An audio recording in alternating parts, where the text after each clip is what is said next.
And now, your host, Peter Lamont. Hi, and welcome to episode 46 of Understanding the Law. Today we have with us Kevin Knight of the IWF, Independent Wrestling Federation.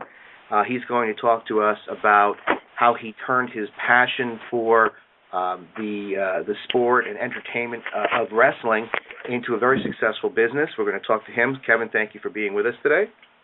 Pete, it's great to be on with you. Thanks for having me. And before we get going, I just want to thank today's sponsor. Today's show is sponsored by Trigger Smart, creators of the patented child-proof RFID Smart Gun. To learn more about Trigger Smart, visit them online at www.triggersmart.com. So, Kev, people don't know this, but you and I went to the same college together. That was another lifetime ago, Pete. Yes, we did. I mean, William Patterson University in Wayne, New Jersey.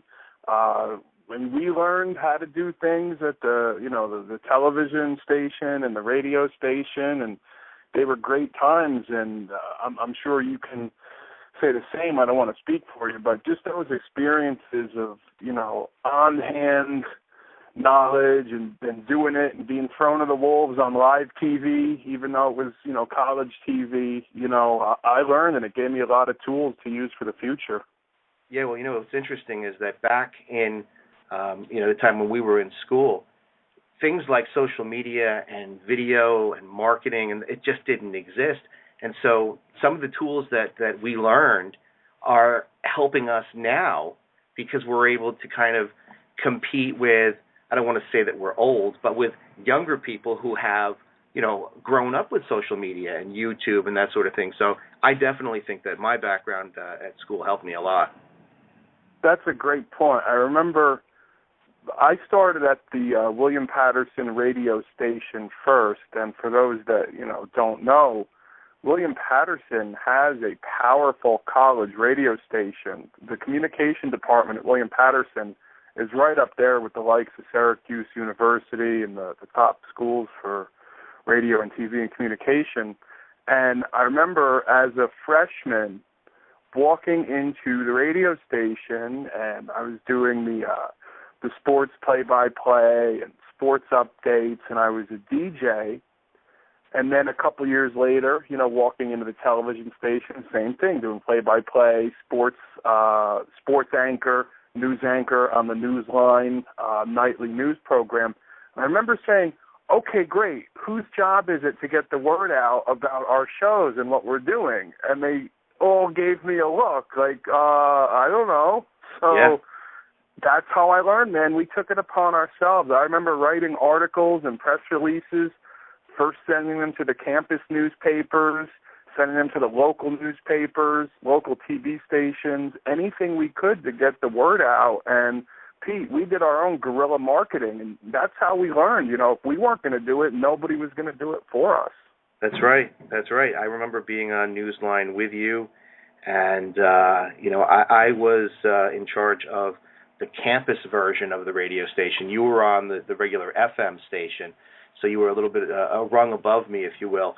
But I remember being there, and it was a great experience that's really translated, I think, into something relevant today. So I want to talk to you a little bit about your background, because what we typically do on this show is, we talk about business and legal issues and how the two of them kind of meld together. And a lot of our listeners are very, very interested in learning how they can take their business and make it blossom. And that's certainly what you've done with yours. So let's talk a little bit about your background. Obviously, went to school together. We did a lot of the communication stuff. Where did you go after school? You were really into broadcasting. That was what you were doing, right? Yeah, well, even while I was still at the William Patterson radio and television stations, I was also working at WGHT Radio. It was 1500 AM in Pompton Lakes, New Jersey. It was about maybe 10 minutes up the road down Hamburg Turnpike from William Patterson. And I started there as an intern a couple days a week while I was still at William Patterson, going to school and doing radio and TV station. and then it blossomed into a full-time job. And, I was the morning show sports guy and sidekick. And so this was around 95, 96.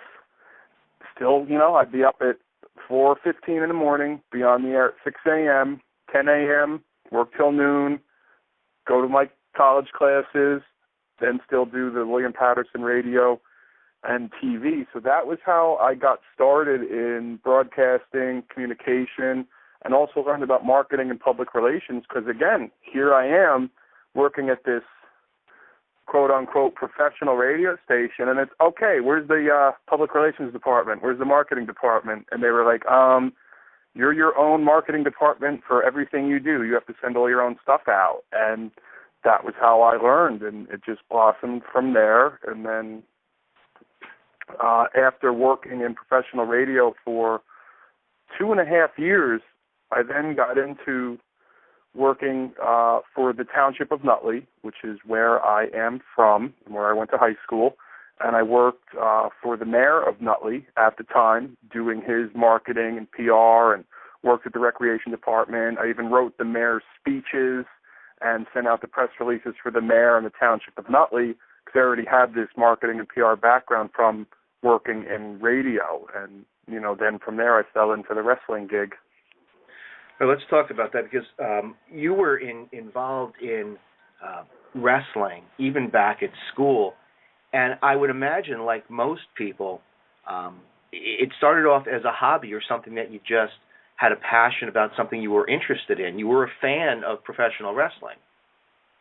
Yeah, I loved it. As a kid growing up, it was the guys like Hulk Hogan and Rowdy Roddy Piper and Ric Flair, these larger-than-life personalities that made me fall in love with wrestling.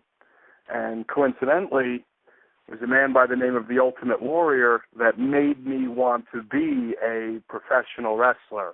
Once I saw him, and, as cartoonish and as corny as his character may have been, there was just something very motivational about his interviews that struck a chord with me.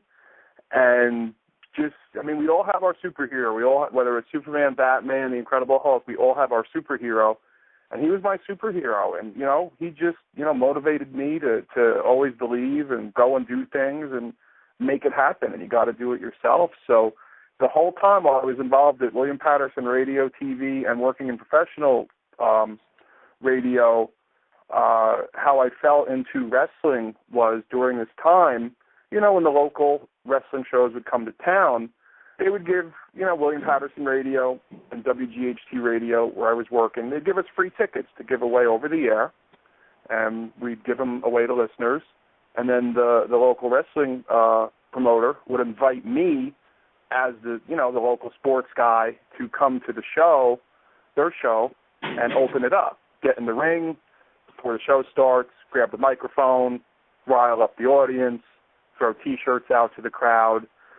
So that was what I did. That's how I got started in wrestling. This was about 95, 96, and I met a guy, wrestler by the name of Rick Ratchet, and he's also a very successful businessman.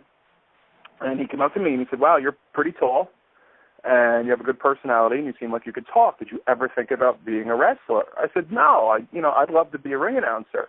And he goes, "You're 6'5". You cannot just be a ring announcer." And that was 18 years ago, and here we are. Well, you said a lot of interesting and important things. First of all, obviously it's been in the news. Ultimate Warrior, he passed away this week, completely unexpected. And about 5 years ago, I had the opportunity to talk to him. We were involved in the idea of writing a children's book, believe it or not. We had talked about it for a while, and I was working with him and his promoter at the time. Is that Steve? And he certainly, has a personality and a characteristic about him, or had it, that I think is unique to successful business owners, because wrestling is more than just a hobby. It's more than just something that you do. It's a business. You're making your living off of wrestling, which is really amazing because you took a passion, something that you didn't even, it kind of, you always liked it, but it fell into your lap in a sense, in the idea of being introduced to it, being a ring announcer, and getting in there and seeing what it was like. And then, it blossomed because of certain characteristics about you, and it's the same type of characteristic that a lot of the successful wrestlers had. Obviously, you talked about how hard you worked back when you were in school.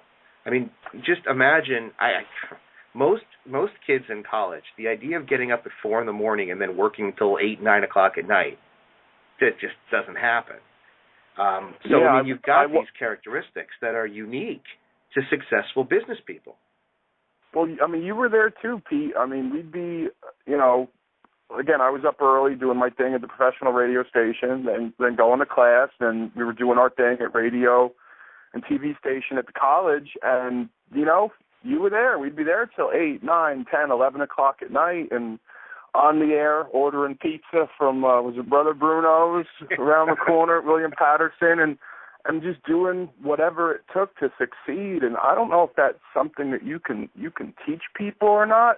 You either have that drive and ambition or you don't. And sometimes it's hard to explain it to people. I'm sure, every day people ask you for advice and tips, and so I know I get it all the time. And you can kind of read people to see, all right, are they just talking a good game? Is this momentary desire? Is this just a whim that they're coming up with, whether they want to get into being a lawyer, businessman, or in wrestling? You can kind of read people, and you can see the passion and the fire in their eyes. And I was very lucky along the way to have a lot of, veterans in wrestling and people in business that I look up to help me out. And I'm sure, that they saw the desire in my eyes, and that's what I try to look for in people when they come and talk to me. And you can kind of tell, all right, this person, this desire that they're talking about will be gone by the time, they get home. Right. So, you just have that in you or you don't. And I'm amazed at the amount of people that we went to school with at William Patterson Radio and TV that are successful business people. I mean, my play-by-play partner, Kevin Burkhart, who was from Bloomfield, the next town over from Nutley, he and I did the play-by-play on TV for William Patterson football, soccer. I think we did volleyball, men's and women's basketball, men's baseball, women's softball. And then when I worked at WGHT Radio, the professional radio station, I hired Kevin Burkhart to work there, and then we did play-by-play also for the local high school football game of the week, men's and women's college basketball, and then high school baseball in the spring. And Kevin went on to be the field reporter for the New York Mets on SNY, and now he's Fox NFL Sunday football commentator, I believe with John Lynch is his partner on Fox. And just, the amount of people, I mean, people that have gone on to work at the Weather Channel, CNBC, NBC News. Rich Kaminsky is a DJ on WLTW 106.7 Light FM here in the New York area. I worked with him at William Patterson Radio. Yeah. So, I'm sure you have a list of people, too, that I forgot that have gone on, and just what we learned at that radio station and TV station, thanks to guys like Dan Cleary and John Kiernan, we really did learn. Yeah, you can't replace it. I think that of all the things that I did study in school, the hands-on experience were by far the best, because it's not just about learning how to edit an audio or video. It was about learning how to take an ambition and a drive and build upon successes and, push through problems because you were forced to solve them yourself. You had guidance, you had people that you could look to, but, like you said, I think that it's true in business. I think that you either have it or you don't have it. And there are people that are meant to have their own companies and businesses and people that are meant to just work for others. And there's nothing wrong with that.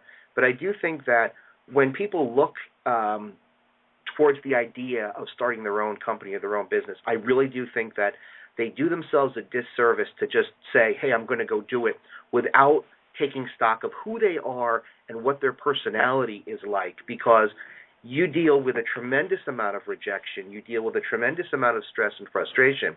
And the only person that you can holler at is yourself until you get people working for you, and then you can spread the love and holler at them. But, talk about the IWF for a few minutes. Talk about how you went from getting introduced into the idea of maybe changing your career path and how the IWF started and where it is right now. Because for those people who don't know, your company has trained WWE wrestlers. Darren Young, you've been involved and you've had, some partnerships with the WWE. Weren't you you were a druid, right, for the Ultimate Warrior in one of the WrestleManias? Undertaker. Talk about the IWF.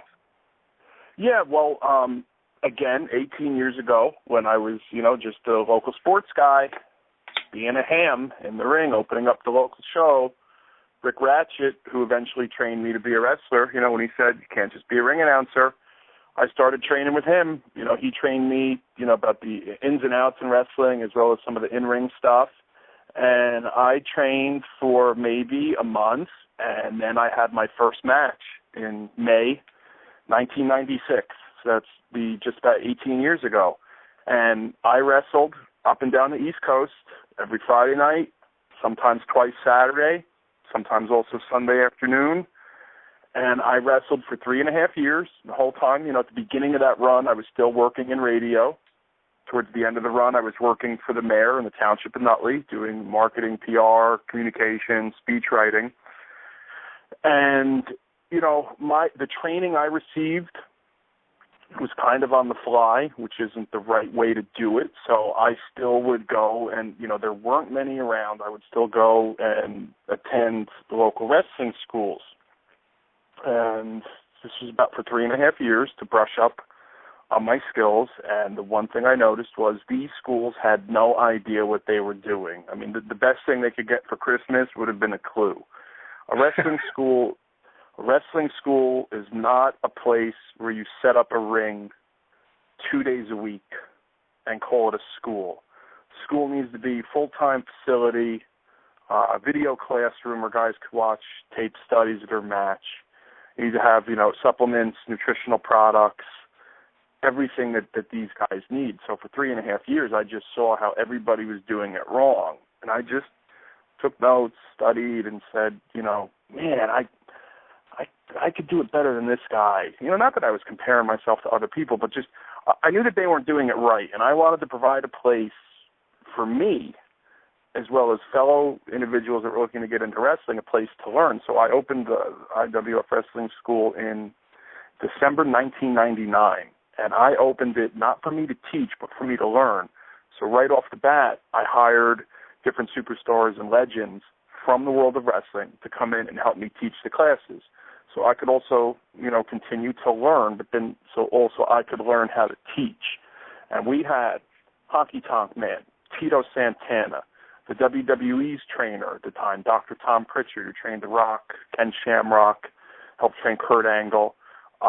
We brought in Ricky the Dragon Steamboat, Cowboy Bob Orton, John Bradshaw Layfield, Young Stallion Jim Powers, who's from the North Jersey area, Nunzio, who was Little Guido in ECW, so on and so forth. And these legends taught classes. That's how I learned, how to be a better wrestler and also how to be a better teacher. And the business just took off from there, and we did it the right way. And now, our new location for IWF Wrestling School is in Nutley, 7,000 square feet. We're double the size of our previous building that we had in West Patterson, which now changed their name to Woodland Park. So the grand opening of the new facility will be May 1st, and this one, souped up locker rooms and, beautiful bathrooms with showers for the guys. There's a pro shop. They'll be able to get any supplies that they need to be a wrestler. We're also going to have nutritionists in there, supplements. They're going to be doing meal plans for the wrestlers. So it's one-stop shopping. If you want to be a wrestler, that's the place to go. No, that's amazing. How did you, when you decided to start the business, what did you do as far as financing and how you actually went about it? Because we get a lot of questions from people who say, I can't afford to hire anybody, and I don't, regardless of the business type that they're entering, they just don't know. After they set up their company, they don't know where to go. How did you develop that skill, and what did you do specifically? Well, by making mistakes. I mean, I didn't know either. When I decided, it was, I wrestled for 3 years, still had my real side jobs, and it was Labor Day weekend, 1999, and I said, you know what? I'm going to open a wrestling school. And I just put it out there. And the one thing I had done from day one when I started wrestling, when the wrestlers go out and we sign pictures at intermission or after the show, I would always interact with fans and spend time with them and take pictures with them. And the number one question I always got asked was, how do I become a wrestler? And for some reason I've yet to figure out, I took down the email address or the phone number of all these people that asked me. I don't know why. It was gut instinct. Right. So for 3 years, everywhere I wrestled, I got contact information from all these people. Or I'd give them my number or my email. Or that's when, the web was just popping up. So I'd give them my website address. And people always asked. I had this database loaded with people ready to go. And Labor Day weekend, 1999, sent out an e-blast, hey, IWF Wrestling School is going to open in December. With really I didn't even have a place. I just put it out there. I guess now that's called market research or a focus group. Right. And I was bombarded with people that were ready to go. So, I had two small partners at the time, and we got our money together, and the day we opened, we had maybe 7 or 8 people sign up that day. So we made our money back the day the place opened, which is pretty much unheard of. Yeah. And I probably was not prepared to be off to the races that quickly, and it just worked. So before you get into anything, you do have to trust your gut. And like you said, you have to look in the mirror and realize, are you the type of person to run a business yourself and take a chance, or are you better off working for somebody? And again, there is nothing wrong with that. You have to analyze yourself, so you don't want to set up yourself for failure. Not that you're going to have setbacks and failures and mistakes along the way, but can you handle it and bounce back from it? So, I did the research. I had the people lined up, and we were ready to go. So that's how it started.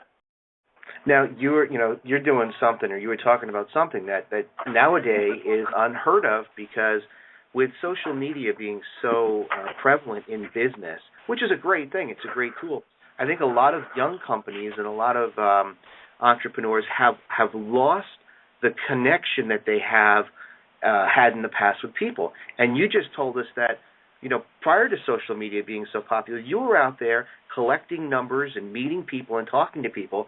And it sounds like to me that you attribute a lot of the success initially to the fact that you did that. How important do you think it is to still have face-to-face contact with your clients and customers versus just relying on electronic communication?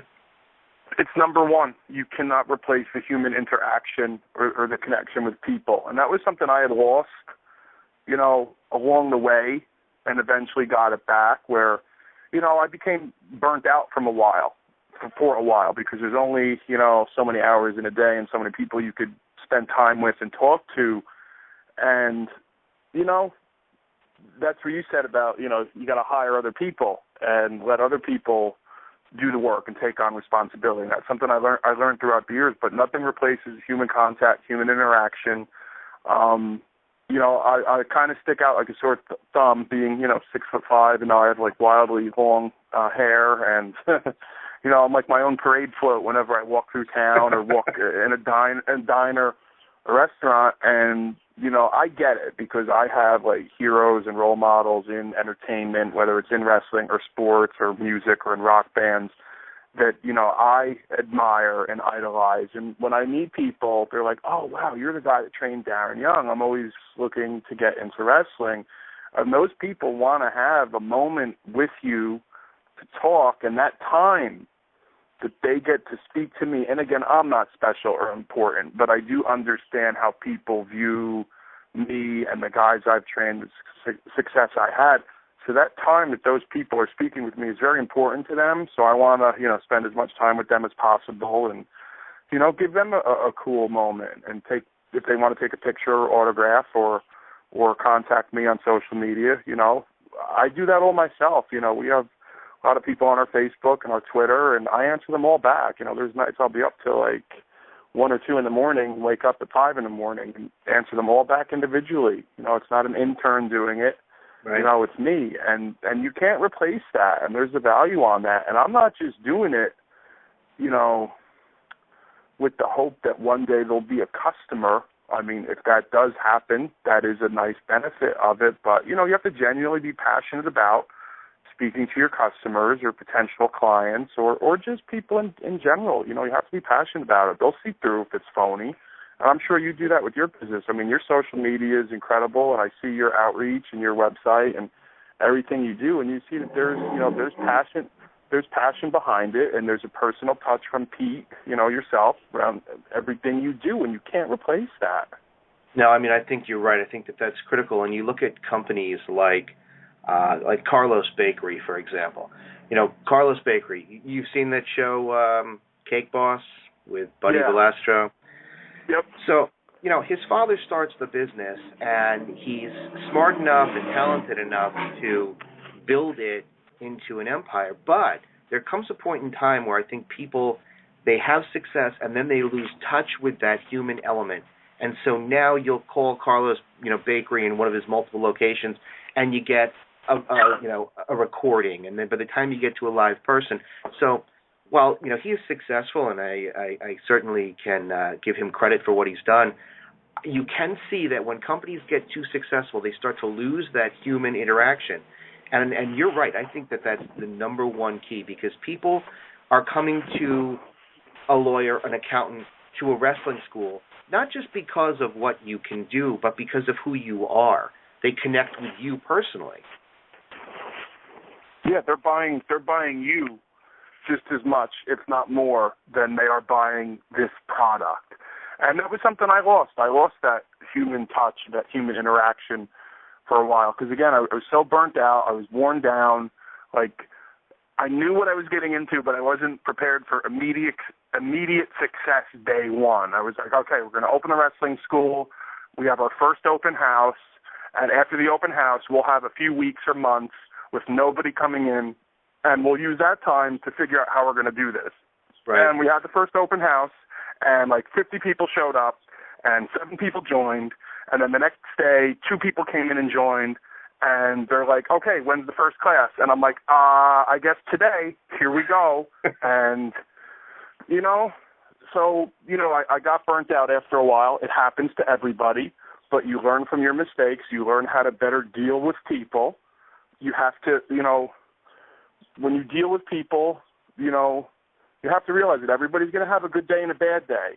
And just because I have a good day, just because I have a bad day or that person has a bad day, doesn't mean that there has to be any long-lasting ill will. You have to look past that and relationship build and be in it for the long term with a customer or client or a friend, personal life or professional life. And that's how everybody grows. You have to grow with people together. You could never do it on your own. Whether I want to be a wrestling trainer or run a business, or I'm helping to teach these guys and girls how to be a wrestler, I can't do it on my own, and neither can they. And you need a team around you in business, professional, and personal life.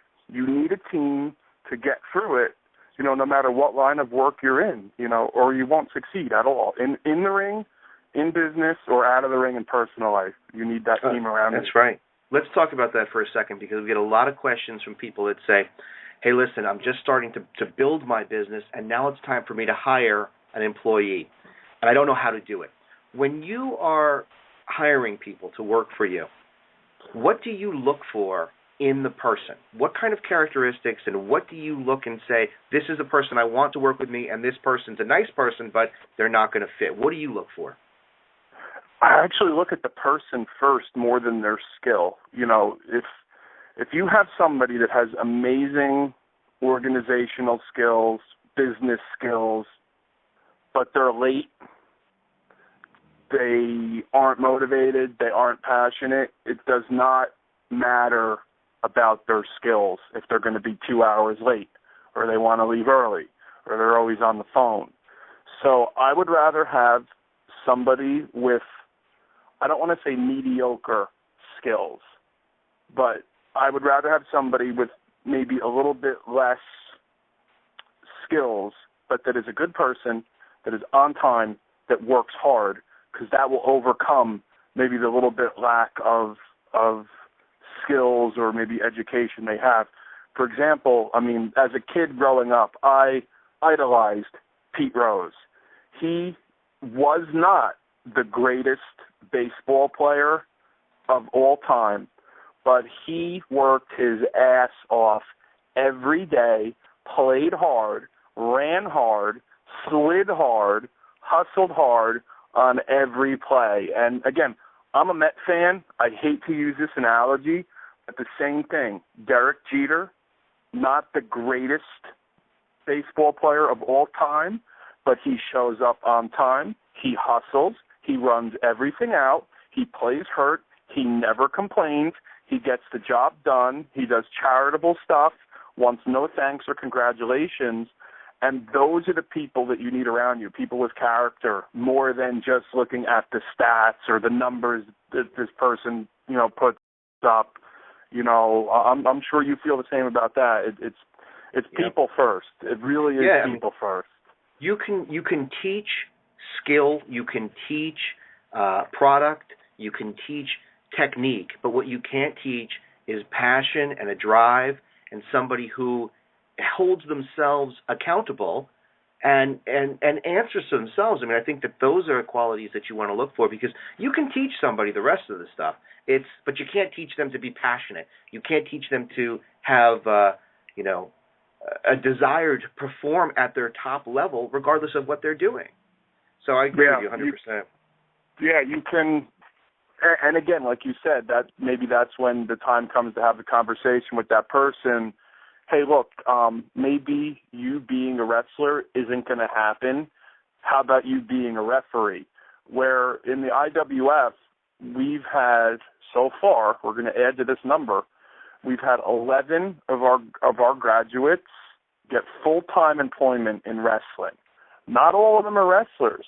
Right now, we have 2 referees that are in the WWE developmental program in Florida at NXT. One of them started as a wrestler, and he could not get signed and was not given a contract as a wrestler. But while he was training at IWF, he also learned how to referee. Well, he signed as a referee. We have 2 people working full-time behind the scenes, one in creative TV writing in the creative department, and another one in TV production. And they both started as wrestlers. Then they were referees because they realized it wasn't going to happen for them as a wrestler. Now they're making their full-time living working with the WWE.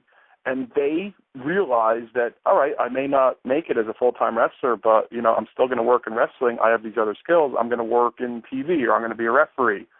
And that's what you have to do. It's that self-analyzation, as you talked about earlier, Pete, where, you know, all right, I may not be, you know, cut out to be an entrepreneur, where if you're a professional wrestler, you are an entrepreneur. And that was something I learned by studying The Ultimate Warrior, where on the side, outside of WWE, he opened his own gym. He had a wrestling school. He had his own comic book line. He was a motivational speaker. He got involved in politics.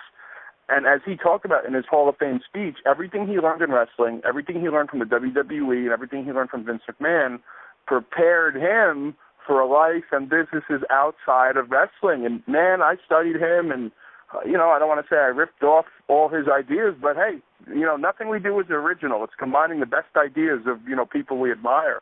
And he had his act together. And as much as people made fun of him for, you know, well, he wasn't a great wrestler, it doesn't matter he wasn't a great wrestler. The fact is everybody knew he was a wrestler. You know, I get knocked I'm a Kiss fan. I love Kiss. I love Motley Crue. I love Judas Priest. I love, Iron Maiden. I love Alice Cooper. It does not matter that they are not great musicians. What matters is everybody knows that they exist. Yeah. Same thing. Donald Trump is not the best or most successful man in real estate, but he's the guy that everybody knows, and that's all that matters. Yeah, and something that's important to take away from that is all of those people that you've mentioned, right? Now, just, for clarification, I also happen to be a Kiss fan, and I've followed them for years and years. I remember liking them back in 6th grade. But, all those people that you mentioned, every single one of them has met with tremendous disappointment and failures, and things that they've done have not worked, and people have criticized them.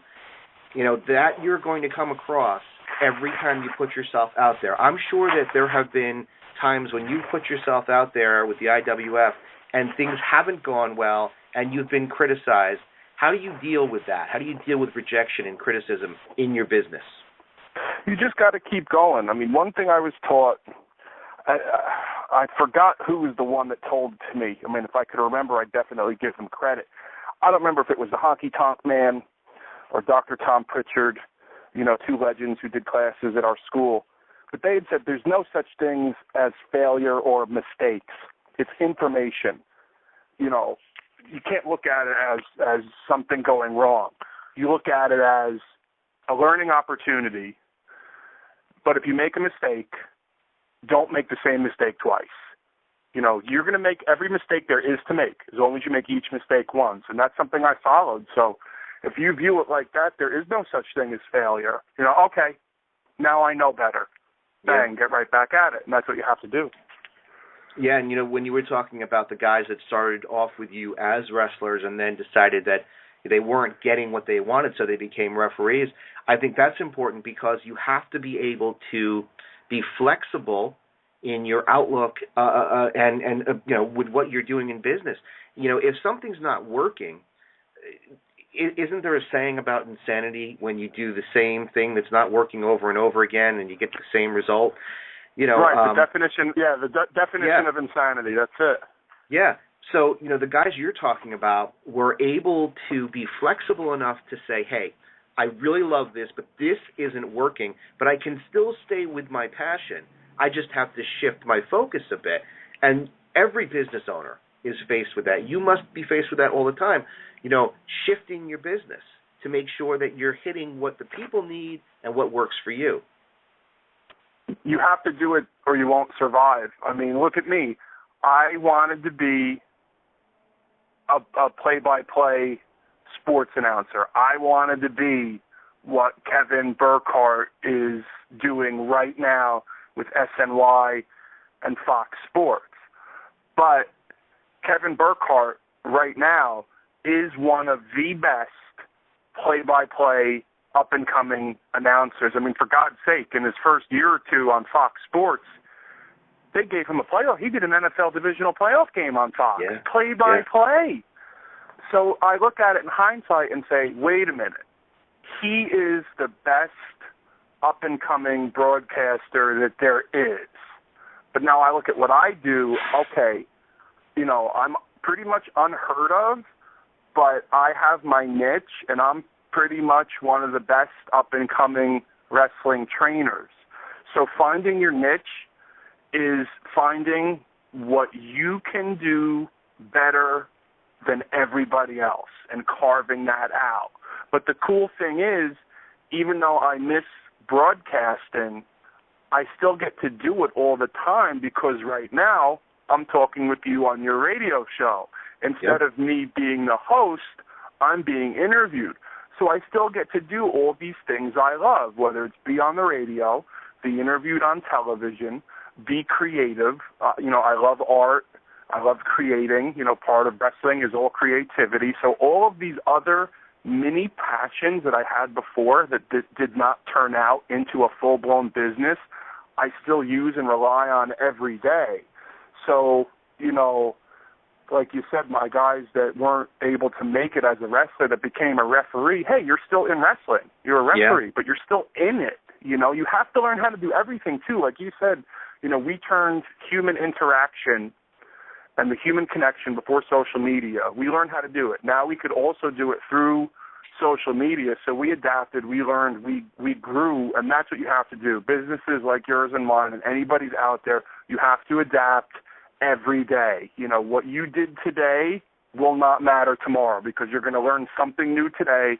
You're going to come across some idea or somebody's going to say something to you that's going to be, you know, wow, I wish I knew that yesterday. Oh, well, I'll apply it to what I'm doing today.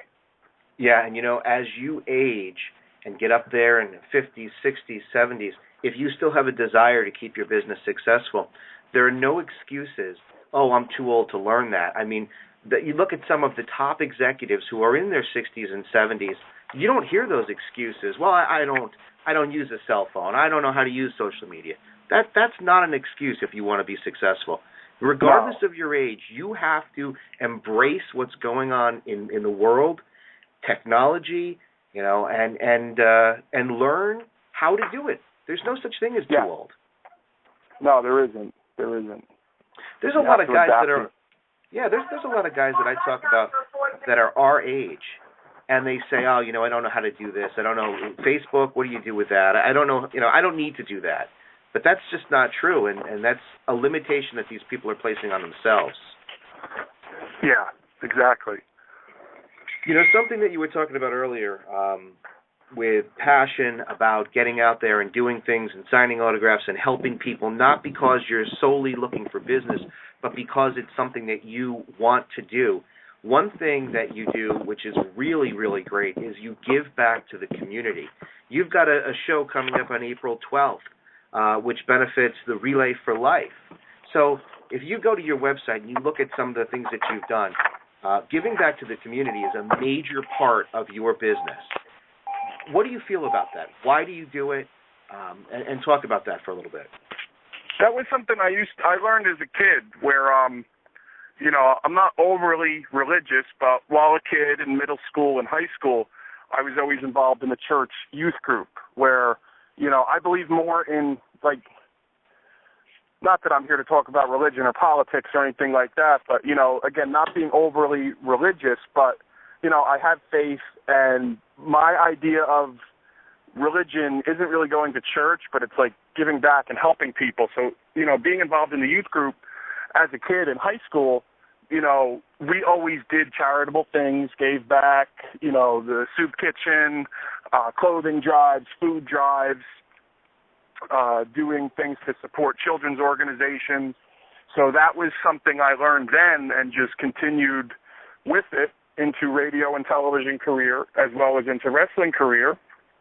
And a lot of the big annual, you know, each event in the IWF, our spring event is always our anniversary.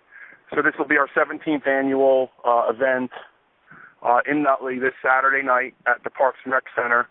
And all the proceeds benefit the Relay for Life, which is the signature event of the American Cancer Society.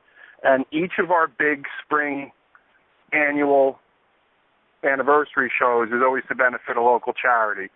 We're also doing a pet adoption at the event because I'm a big, you know, animal supporter. So we're going to have, you know, pets there for adoption. You know, all the money benefits Relay for Life, and it's very important to give back and help people out because along the way people help me. So you know, it's the least that we could do is to give back. Yeah, I think that when you have a business, regardless of the size, I think that it's your social responsibility to help people when you can, because you know, there are those cynical people that say, oh, you people do that, you help out with charities because you know that it looks good and you're going to derive some sort of business benefit from it. And, you know, I'm not going to lie and say that there is no business benefit that people derive from getting their name out there. But if you go into a charitable event solely for the purpose of benefiting yourself or your business, it will backfire. That is not why you should do it. Yeah, people see that it's phony or you're just doing it just to do it. I mean, I started doing this, you know, as a kid, 14 years old in high school, charitable events, organizing coat drives, food drives for the local church. You know, that's how I started. It's just something that was a part of me and something I brought with me. And, you know, like you said, there is a social responsibility to give back. It is about teamwork. It's about being involved in the community. And, you know, one hand washes the other, where we help out different charities and community and civic organizations We give back to them. They help spread the word about the business. It's a two-way street. You know, we both need each other to thrive and do the work that we do. And you'd be surprised, how, you know, like I understand your comment about, you know, how many people say, oh, you're just doing it to look good for the charity. You know, whether that's the case or not, you'd be surprised the amount of businesses that don't do anything at all. I mean, maybe it's 1% of businesses or business owners that get involved in charitable things where, you know, I speak to people all the time, and they're like, well, I don't have the time, or I don't have the money to donate, or I don't have this, or I don't have that, and they just don't get it. That's the bottom. What do you mean you don't have time? Make time. Somebody made time for you along the way. You have to make time for this charity, or, you know, somebody helped you out with money or along the way. It's time for you to give back. And even if you don't have the money, barter something away. Give a gift. Give a product. You know, there's something to give, and it's something we all have to do. And I think that's why, you know, the state of business is in the awful state it is because people don't know what they're doing, and people don't give back, and people don't know how to interact. You know, you look at all these shows and reality shows where people get instant success and instant fame, and people that watch these think, oh, that'll be me. I'm going to open up my business and I'm going to have instant success. But they don't do the research. They don't do the proper homework. They don't know what the market needs. And, you know, sometimes these reality shows and this claim of instant fame and stardom is misguided. And these people don't know what they're getting themselves into because, you know, the state every day walk by, you see different businesses closing and for rent signs and for lease signs everywhere. And people just don't know what they're doing. No, and then they want information, they want guidance, they want you to help them, but then when you help them, they don't give back, not necessarily to you, but to others, the same way that you said earlier, that, you know, you learn from people, you benefited from people, and it's time to give back. I see it a lot with the younger generation because these are the kids that are growing up with, hey, I want to watch a movie, so I'll download it on iTunes. You know, you and I had to wait for the movie to come out in the theater and then, you know, VHS and that sort of thing. But we live in an instant society, and you're completely right with the reality shows. You look at it, you don't really see what's behind the scenes of it all, and you just think that you're going to go out and do it. We work with a lot of startup businesses, and when the entrepreneurs start to develop their business, their first thought is, oh, this is easy. This will be easy. You know, I don't understand why you're making so much of this. And then, you know, when you're 6 months into developing the business, they realize, wow, you know, you were right. This isn't an overnight thing, and I'm not making a ton of money right off the bat. So you're absolutely right. I agree with you 100%. And two, people don't see what happens to these reality stars when the show gets canceled or is pulled off the air. They don't see the life that they lead after that. You know, they had their 15 minutes of fame. Maybe after the reality show, you know, they'll be able to, you know, live off that for a little while, but it's going to fade away. And nothing, it sounds corny, but nothing replaces hard work. No, it's true, and people don't understand that. You know, you do a tremendous amount of hard work to get your business where it is, and you work just as hard, I think, to give back to the community, which is so important. I think that the ability to teach people and to give away some of your information, I think, is really relevant in this day and age because that's how you succeed in business. You've got to be willing to give away some quote-unquote secrets. You know, you've got to be willing to help people, to talk to people. And I think that it's illustrated very well by what you do. Yeah, I mean, any pieces of advice that people can learn from people that have done it before. And that's all I've done. I never read a business handbook. I never took a business class.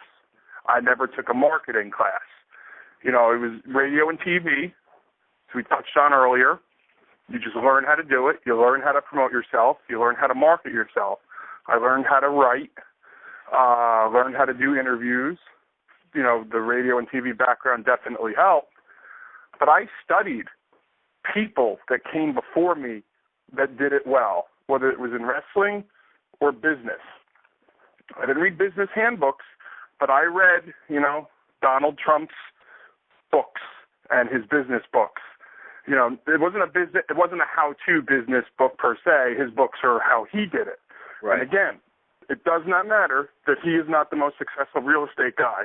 The fact is that he's perceived to be the most successful real estate guy, and perception sometimes is greater than reality. And the same thing with Gene Simmons. It does not matter whether or not you like Kiss's music. What matters is just about everybody on planet Earth knows that logo, or knows, oh, those four guys at the face paint, they're musicians. Right. That's all that matters. And it's about branding, and I studied all his books, and even now, Marcus Lemonis and The Prophet on CNBC. What an amazing show. I mean, that show teaches you business. I mean, every business owner, that show should be required watching. If you're an entrepreneur, business owner, even an employee at anywhere, that show should be mandatory for you to watch every Tuesday night, you know, because it really has taught me a lot as well. Yeah, I think that's what we have found over the last few years of helping, you know, businesses get off the ground. It doesn't make a difference that you don't have a Harvard education. It's kind of the school of hard knocks that really makes you the best business person or entrepreneur that you can be. And the ability to say, you know, I need to learn more. It doesn't mean read a textbook, but I'm going to study other people, see what's going on, watch things, and constantly grow. So that's critical, I think, to success, not just adapting and not just being flexible and the things that we talked about earlier, but continued growth and development. You know, it's one thing to say, yeah, you're going to be flexible, but what if you don't know how to be flexible? What if you don't know how to keep up on current trends? Because you're not studying them. You're not at least aware of what's going on around you. So that continued learning is critical to success. And the only way to do that is to get out there and do it. I mean, the classroom is only good if you want to study algebra. It's true. Yeah, it's really you know, true. Like, you know, not that we're sitting here telling people don't go to school. That is not the point of this at all. But the study, like the point I made earlier, you suggested, what do you look for in an employee? And I'd rather have somebody that's hardworking, on-time, professional, and reliable over somebody that has awesome business skills but is a loser. You don't want that person around you.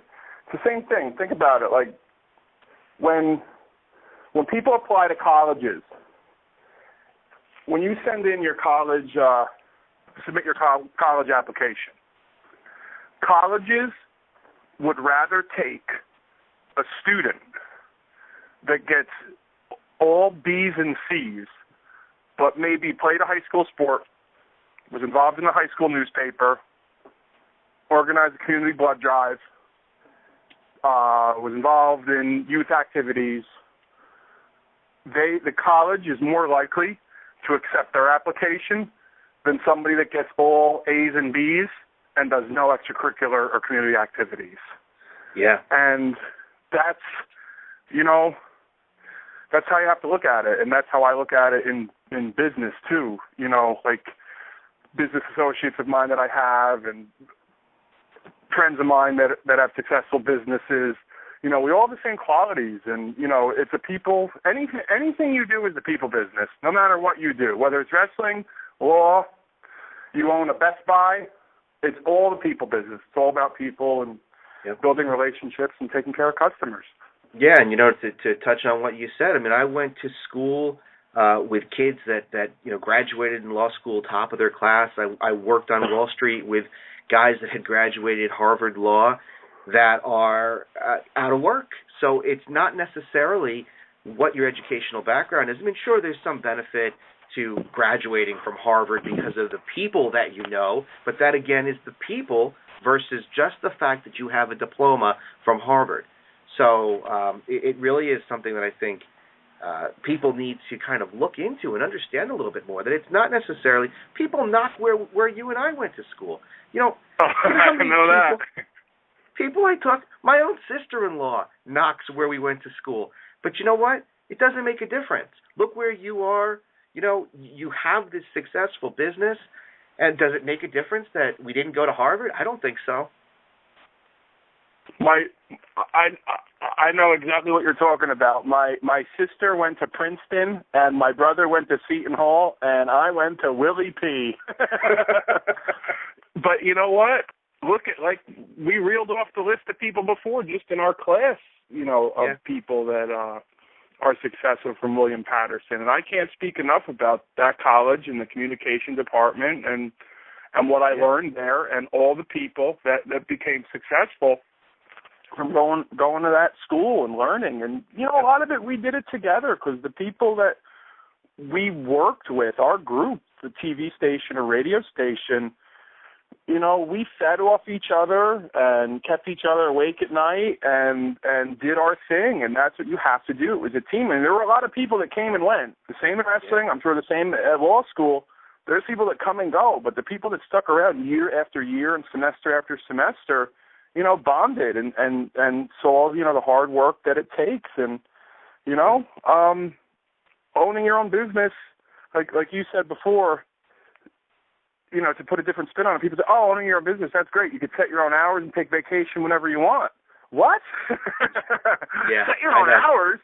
You know, since, you know, we're moving into the new location in Nutley, you know, honest to God, for the past 4 weeks, I've been going to bed at midnight or 1 in the morning and getting up at 4 or 5 in the morning. So I've been getting 4 hours sleep basically every night for a month. And I'm not setting an alarm. I just wake up 4 or 5 in the morning, enthusiastic, ready to go. And, you know, if you don't have that passion, then you're not meant to be a self-starter and do your own thing. And, again, there is nothing wrong with that. You know? That's right. Kevin, we're running out of time, and I want to make sure that you can, you know, tell people where to go to find you on the web and about your upcoming April 12th show. So if you want to, you know, give that information out now, that would be great. Sure, it's campiwf.com, CAMP, We have the big event, 17th annual IWF fundraiser, benefits American Cancer Society's Relay for Life. It's at the Parks and Rec Center in Nutley, New Jersey, not far out of New York City. And you can always find us on Twitter. It's at WrestlingIWF. That's the Twitter, Facebook, and Instagram, at WrestlingIWF, and hopefully we'll see everybody soon. Yeah, I really encourage everybody to go check out the website. You know, look at what Kevin's doing, because he's really done a tremendous job at creating a business out of a passion, and he's been very successful with the people that he has trained and that he works with. So I encourage everybody to check that out. Kevin, I'd like to have you back on. Maybe we do a shorter segment at some point to answer some of the questions that we were receiving while we were on the air. We didn't get a chance to get to them. So if you're up for that, I'd love to have you back for a you know, a shortened period of time on the show. Anytime, Pete. Anything you need. All right. So I'd like to thank you, Kevin, for being on. I want to encourage everybody, go check out the April 12th show. I think I'm going to take my kids to see it. I think that everyone should go and see it. And, Kevin, thank you again. I want everybody to remember, we've got a show coming up next Monday. We're still waiting on the guests, so we'll update that on our Facebook and social media pages. Remember, everybody, that there's power in understanding the law.